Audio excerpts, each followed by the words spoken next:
Assalamualaikum warahmatullahi wabarakatuh. Salam Om Swastiastu, Namo Buddhaya, salam kebajikan dan salam sejahtera untuk kita semua. Saudaraku sebangsa dan setanah air, para penonton kanal YouTubeku yang sangat saya hormati dan sangat saya cintai. Dalam beberapa menit ke depan ini saya akan menyajikan beberapa cuplikan video yang membuktikan bahwa seorang Nikita Mirzani adalah sosok manusia yang minus moralnya, manusia yang tidak punya adab, dan manusia yang memang punya kelainan. Bagaimana tidak? Dalam cuplikan-cuplikan video berikut ini, kita akan diperlihatkan hal-hal yang tidak pantas yang dilakukan oleh seorang public figure. Tetapi menurut saya, dia tidak pantas untuk disebut sebagai public figure, di mana dalam dirinya punya sikap yang tidak bisa menghargai dan menghormati orang lain. Sosok manusia yang tidak punya adab.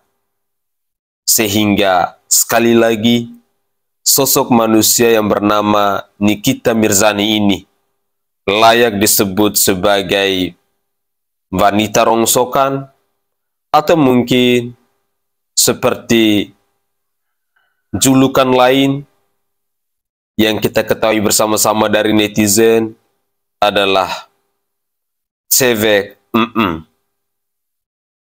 Bahkan ada yang terang-terangan yang mengatakan bahwa wanita lonte. Mari kita cek videonya. Udah kalau begitu, thank you Justin. Ya, thank you juga.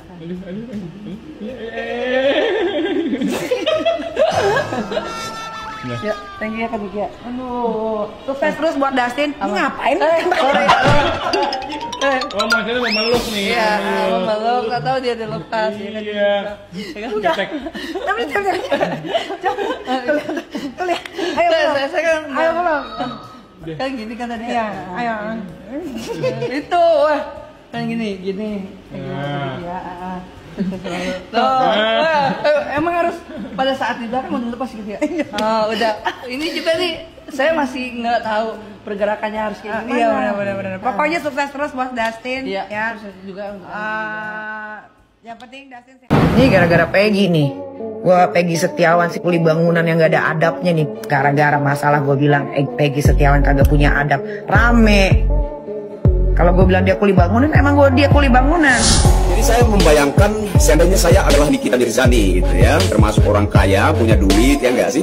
Kalau saya adalah Nikita Mirzani, saya akan ikut turun lapangan, cari fakta. Tidak duduk diam di tempat, numpang kiprah Kang Deddy Mulyadi, kemudian keluar-keluar bikin sensasi di sosmed. Kalau untuk bereaksi, bersuara di sosmed, saya pikir banyak orang bisa gitu. Nah, saya tertarik sekali dengan ocehan Nikita Mirzani ini. Kenapa? Karena ocehan-ocehan Nikita Mirzani ini menurut saya sudah sangat rendah gitu ya. Sampai ngomongin Peggy Setiawan kuli bangunan, ya apa urusannya gitu. Ngomongnya, ya kalau aku bilang Peggy Setiawan itu kuli bangunan, emang dia kuli bangunan kok? Iya betul, dia kuli bangunan. Tapi apa motif Anda? Jatuh-jatuhnya Anda itu merendahkan profesi kuli bangunan. Itu motif Anda. Emangnya kuli bangunan itu pekerjaan yang haram gitu?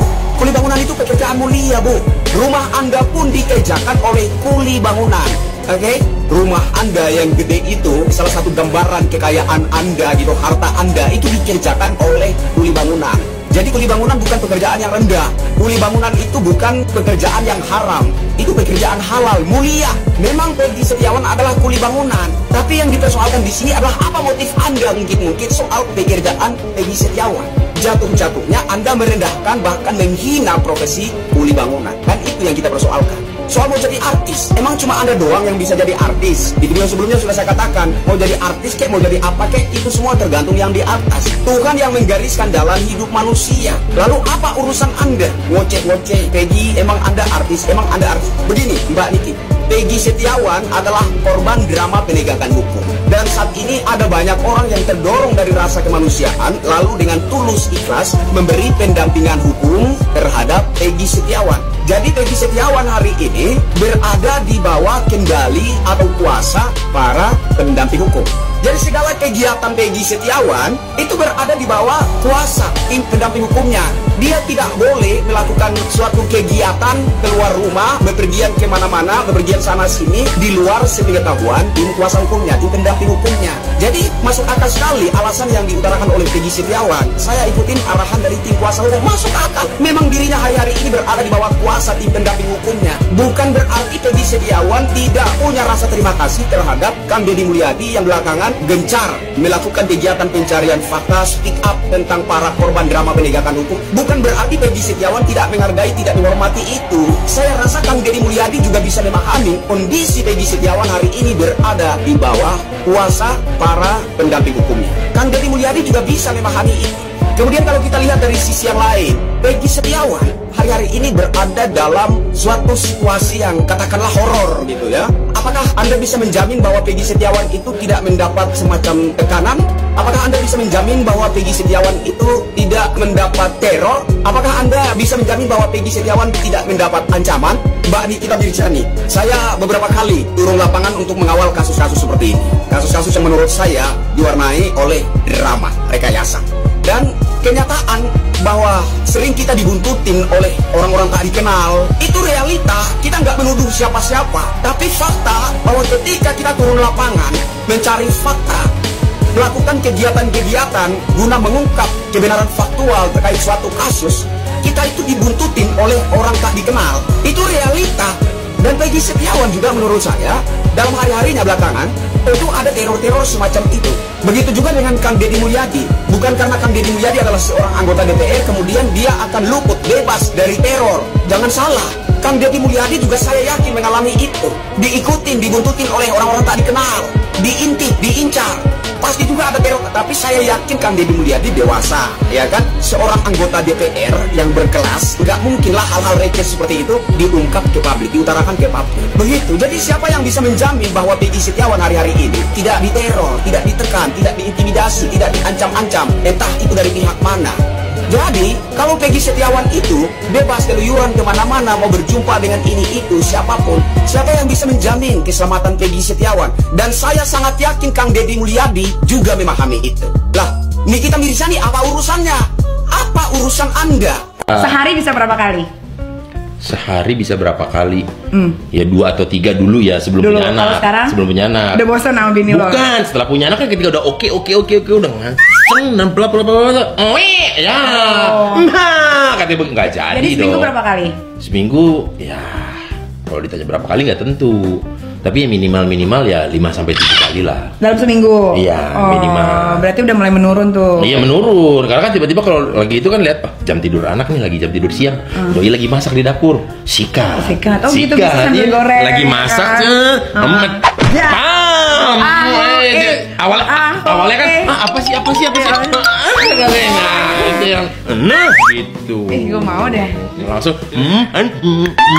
gitu. Oh, gitu. Kok saya all out banget? Capek dulu. Gua Niki nggak gini deh, Ya. kalau beres video ini, ntar tiba-tiba gue disomasi, tolong backup ya. Lu kan kenal sama Hotman Paris ya.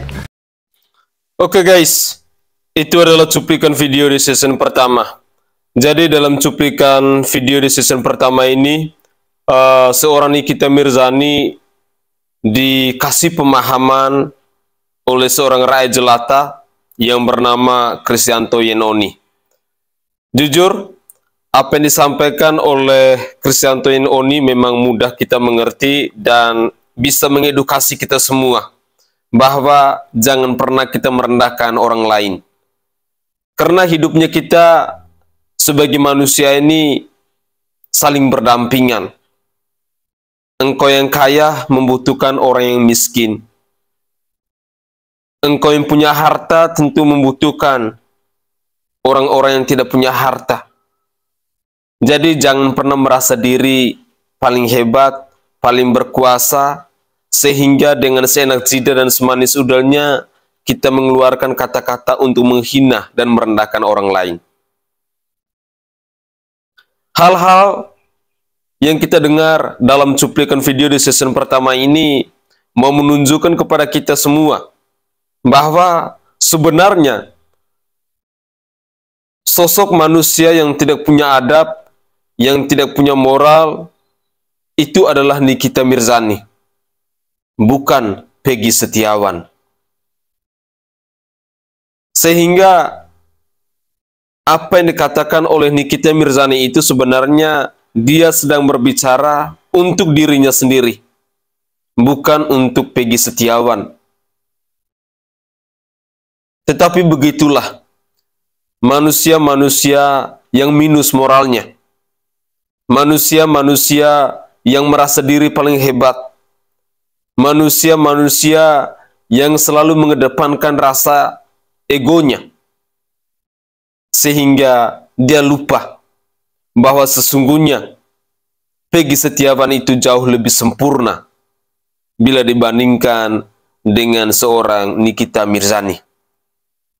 Peggy Setiawan tidak pernah kita dengar ada berita sebagai laki-laki gigolo, laki-laki rongsokan, laki-laki murahan, laki-laki yang mendapatkan sesuatu dengan cara yang tidak halal, harta kekayaan diperoleh dari uang haram dan lain sebagainya, belum pernah. Tetapi kalau seorang Nikita Mirzani, itu sudah mendarah daging di telinga kita. Ketika dibully sebagai cewek lonte, cewek rongsokan, cantik karena oplas, kekayaan hasil melacur dan lain sebagainya, itu ditujukan kepada seorang Nikita Mirzani, bukan kepada Peggy Setiawan yang adalah kuli bangunan. Dan disinilah kita dibuktikan dengan satu fakta, bahwa ternyata orang-orang kecil itu, orang-orang yang tidak punya harta dan martabatnya itu jauh lebih tinggi, jauh lebih mulia bila dibandingkan dengan orang-orang yang punya harta seperti Nikita Mirzani, tetapi selalu mengedepankan nilai-nilai kesombongannya. Semoga saja wejangan yang begitu berarti dari Bung Krisanto Yenoni bisa mengetuk pintu hati kita semua, agar kita harus rendah hati, tetap bersyukur, dan jangan lupa untuk selalu menggunakan ilmu padi. Mari kita lanjutkan lagi di season kedua. Itu Widya tuh, ntar gue laporin dia, karena dia nyebut nama gue Nikita Mirzani. Macam mau apa ket bodoh tai, nggak urus ya, kita urus, fokusin kita Dede hari ini ya. Kenapa? Nanti suatu saat terjawab ya kalau Dede udah maju ke pengadilan. Doa kami buat Dede, support kami buat Dede ya, agar kenapa nanti akan terseret banyak orang kalau Dede udah memberikan kesaksian. Jelas-jelas di situ BAP awal itu udah direkayasa. Ya, itu dari kasus Sajam dijadikan orang itu BAP-nya itu kasus Pina. Ya itu nggak sama. Ya, nggak sama itu. Gua kocok sekocok-kocoknya, sampai ledes nih. Dari atas aja ya? Terserah mau dari atas, dari bawah gue bisa semuanya. Tangan bareng ya, kedua bareng. Kenapa dia ke situ? Aku sih kayaknya gede nih. Aku sih kayaknya gede nih. Aku juga gede. Gue gede. Kenapa miripnya di situ? Ayo, coba. Ayo, berdua atau? 1, 2, 3. Sama Aku dong. Jack. Jack, iya. Nah, nih. Menang Boris. Ah. 1-0. Oke, kamu di mana?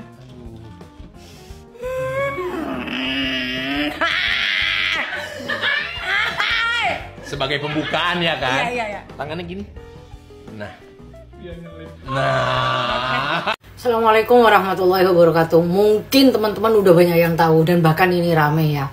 Perkara si Nikita Mirzani yang body shaming udah ya. Maksudnya udah menghina fisik lah ya ke pengacaranya Peggy, yaitu Pak Tony.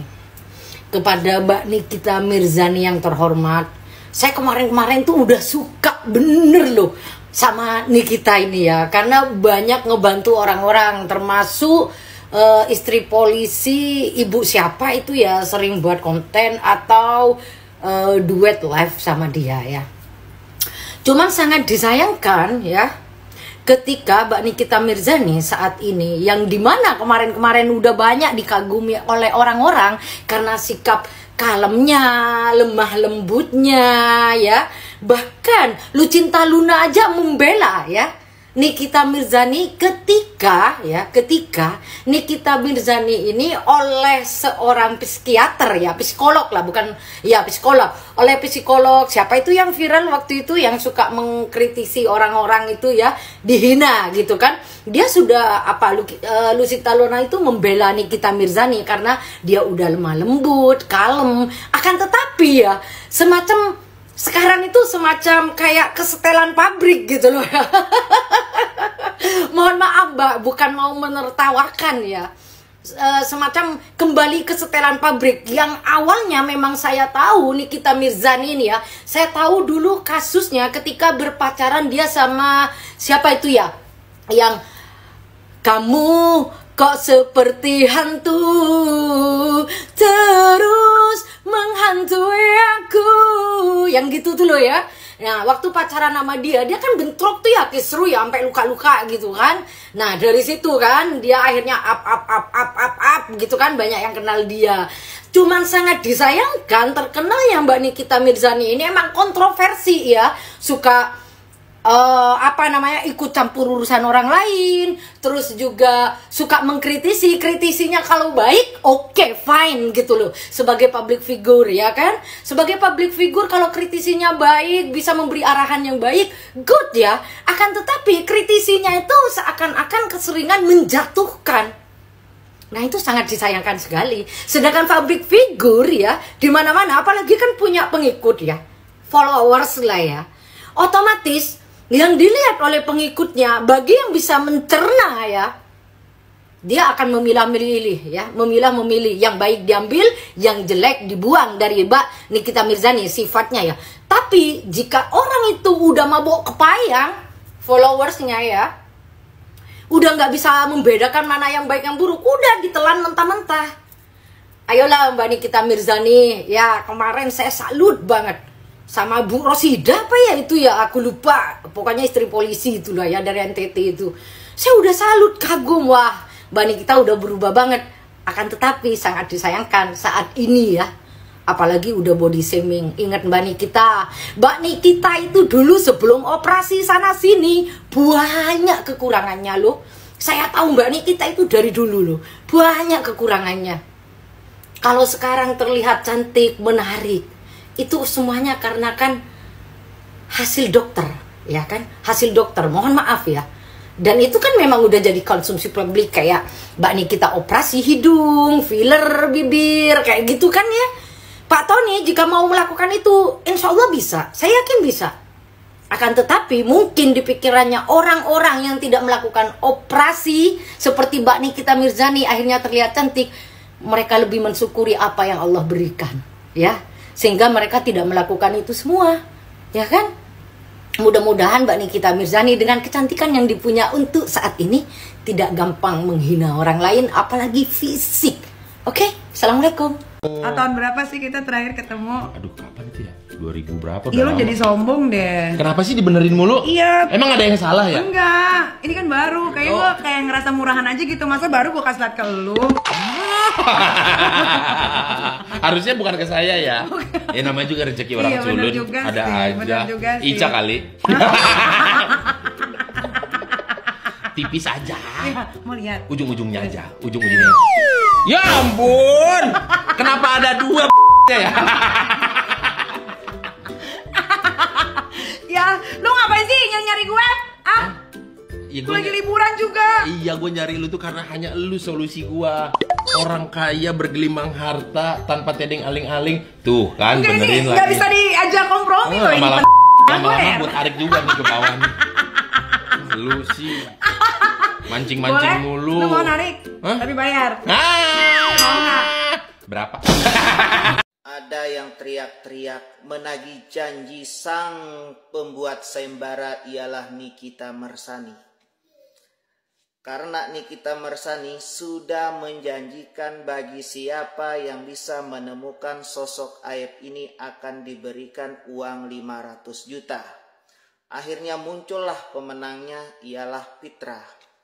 Namun Fitra tidak pernah sadar bahwa apa yang dikatakan oleh Nikita Mirzani itu bagi siapa yang bisa menemukan sosok aib ini akan diberikan 500 juta itu hoax.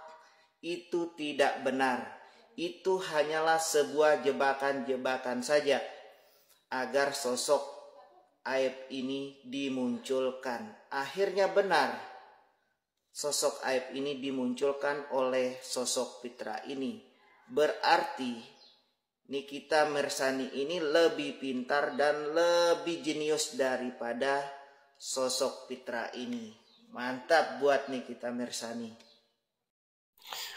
Oke guys, itu adalah satu pernyataan bahwa Nikita Mirzani itu jauh lebih pintar bila dibandingkan dengan si Fitra. Mungkin ada benarnya.